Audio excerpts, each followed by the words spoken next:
All right, today we are checking into one of New York's most legendary addresses, the Chelsea Hotel.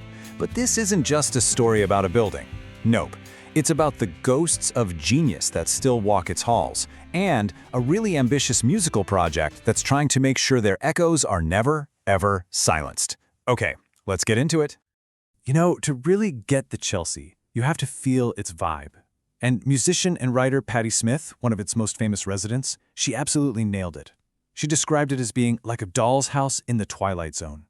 It wasn't just a hotel. It was this surreal, almost sacred place where creativity and total chaos just lived together, side by side. So what was it about this 138-year-old building that made it so iconic? Well, for generations, it was way more than just a place to stay.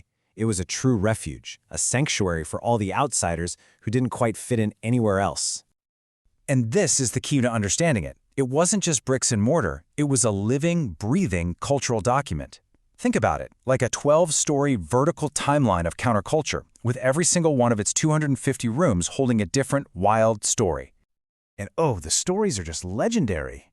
I mean, we're talking about Bob Dylan holed up in a room writing a masterpiece.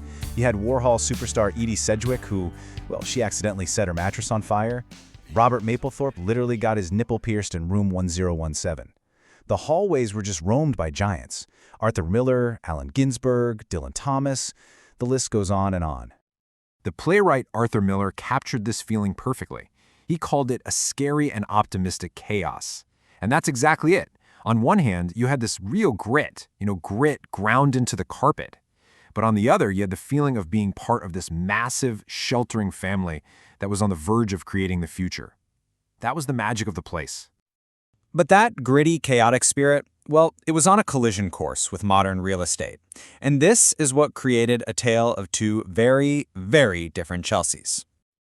For decades, the hotel's soul was basically protected by one man, its manager, Stanley Bard.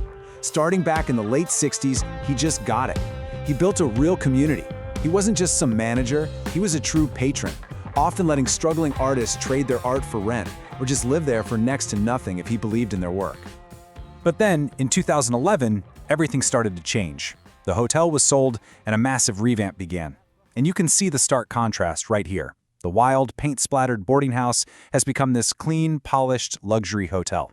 And that community of artists, suddenly they're being called holdouts, just struggling to stay in their own homes. And if you want to see that change in one single number, here it is. Rooms that once housed artists for maybe $300 a month now go for more than $300 a night. That shift is just staggering. It pretty much symbolizes the complete transformation of the hotel's entire purpose. So, as the old Chelsea began to fade away, a new kind of mission was born, to preserve its spirit, not in brick, but in music. And this is where our story shifts, to two musicians on a quest to save the hotel's soul. The entire project was actually sparked by a single, powerful moment. A lyricist named Paul Robert Thomas traveled 6,000 miles to see the legendary hotel for himself, and he was just struck by the huge gap between its storied past and its polished, renovated present. He knew, right then, he had to do something to capture those echoes before they were lost forever. And so Les Pauls was born. It's this fantastic cross-border duo of two ex-Londoners who are both named Paul. You've got Paul Robert Thomas in the UK, writing the lyrics, he's the storyteller, and then you've got Paul Odiase in Switzerland, who's composing, performing, and producing all the music that brings those stories to life. And the result of their mission is, well, nothing short of monumental. They've created this sprawling 42-song musical chronicle, basically a cultural document made of sound, all designed to preserve the hotel's legacy. Just take a look at the scope of this project. It's a 4-part anthology, all organized chronologically.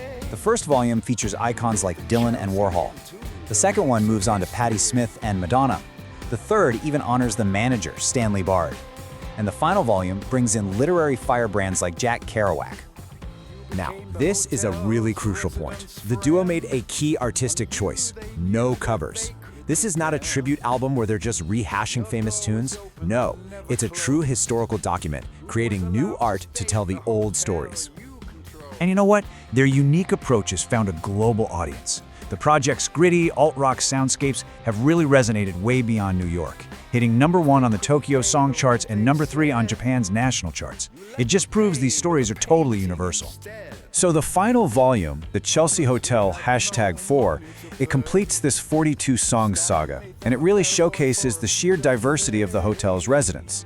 It includes tributes to beat writers like Kerouac and Burroughs, the amazing jazz trumpeter Chet Baker, and rock legends from Alice Cooper all the way to Mick Jagger.